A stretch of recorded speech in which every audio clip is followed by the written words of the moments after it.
कित्याक हांगा अजून कांय म्हणजे त्या हातून इलेक्ट्रिसिटी ना कांय ना असल्या हातून तर अशें खंयचो एक एक्सटर्नल सोर्स बी कितें मेळ्ळा आसूं येता आनी सामकें रायट ऑन द बीच आशिल्ल्या कारणान वाऱ्याक लागून हो उजो फास्ट सामको स्प्रेड जाला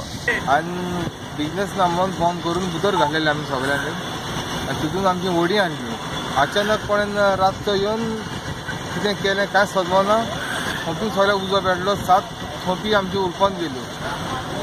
आनी ह्यो गाडो आतां कांयच समजना कोणेन कितें केलां आनी कितें वयतें मुद्दोन केलां वो कोणाचें हें गेलां तें दुस्मान काय आता तुमकां लॉस कितले जाला आसले 7 जाणांक धरून 80-90